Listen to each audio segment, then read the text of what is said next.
Assalamualaikum warahmatullahi wabarakatuh. Saya Anggun Melinda dari kelompok 2 akan melanjutkan materi penjelasan dari Bonita Bulan Cynthia. Tapi sebelumnya saya akan melihatkan catatan dan media saya.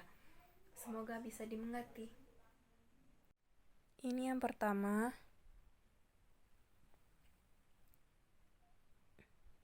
Ini yang kedua dan yang terakhir. Ini. Selanjutnya ini adalah media saya.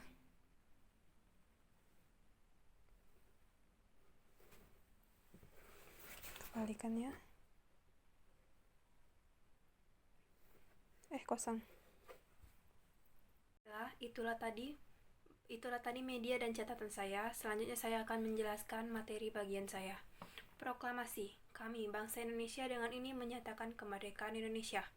Hal-hal yang mengenai pemindahan kekuasaan dan lain-lain diselenggarakan dengan cara seksama dan dalam tempo yang sesingkat-singkatnya. Jakarta, hari 17 bulan 8 tahun 05, atas nama bangsa Indonesia Soekarno-Hatta. Demikianlah saudara-saudara, kita sekarang telah merdeka. Tidak ada satu ikatan lagi yang mengikat bangsa kita. Negara merdeka, negara Republik Indonesia, merdeka, kekal, dan abadi. Insya Allah Tuhan memberkati negara kita. Setelah pembacaan teks proklamasi selesai, Sudanco dan Latif Hendra Diningrat didaulat untuk mengibarkan bendera merah putih. Pada saat bendera dikibarkan, semua hadirin secara spontan menyanyikan lagu Indonesia Raya. Peristiwa penting yang berlangsung selama kurang lebih 1 jam ini membawa perubahan yang sangat besar bagi bangsa Indonesia, karena proklamasi mengandung beberapa makna. Yang pertama, titik puncak perjuangan bangsa Indonesia meraih kemerdekaan. Yang kedua, Indonesia terlepas dari berpelenggu penjajahan. Dan yang ketiga, negara Republik Indonesia lahir. Selanjutnya yang kelima, penyebaran berita proklamasi. Setelah proklamasi kemerdekaan dilaksanakan, pada hari itu juga salinan teks proklamasi disampaikan kepada kepala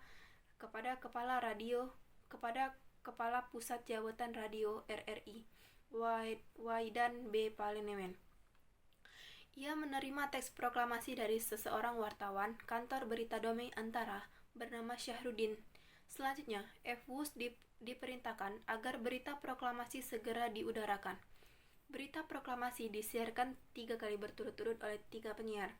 Setelah siaran kedua, seorang Jepang marah-marah ke siaran ruangan radio yang memerintahkan penghentian siaran tersebut.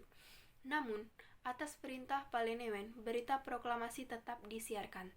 Jepang juga melalui pemimpin angkatan bersenjata di Jawa meminta kepada Damai agar melalui berita tersebut dengan menyatakan berita tersebut sebagai sebuah kekeliruan. Tetapi permintaan itu diabaikan. Selanjutnya, akibatnya, Damai disegel pada tanggal 20 Agustus 1945. Dan para pengawas dilarang masuk. Sekalipun pemancaran pada kantor Damai disegel, para pemuda yang bernama Yusuf Rorodipuro yang merupakan seorang pembaca berita di radio Damai ternyata telah berhasil membuat pemancaran baru dengan bantuan teknisi radio seperti Sukman, Sutomo, dan lain-lain, mendirikan di Menteng 31 dengan kode panggilan DJK-1. Berita tentang kemerdekaan Indonesia disebarkan juga melalui surat kabar, pamflet, poster, serta coretan-coretan di gerbang kereta api dan dinding-dinding kota. Harian Suara Asia di Surabaya merupakan koran pertama yang membuat berita proklamasi. Beberapa tokoh pemuda yang berjuang melalui media pers antara lain BM Dia, Sayuti Melik, dan Sumenang.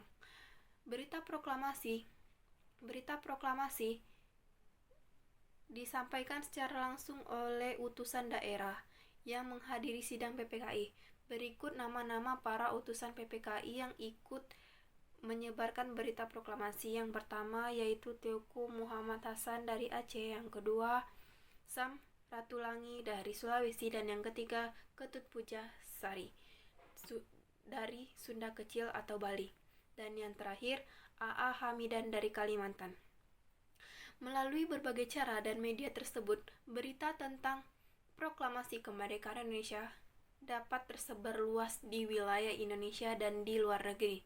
Baiklah, inilah materi yang bagian saya. Semoga teman-teman bisa mengerti apa yang saya jelaskan, dan bila ada kesalahan kata saya mohon maaf. Kepada Tuhan saya mohon ampun. Wabillahi taufiq wal hidayah. Wassalamualaikum warahmatullahi wabarakatuh.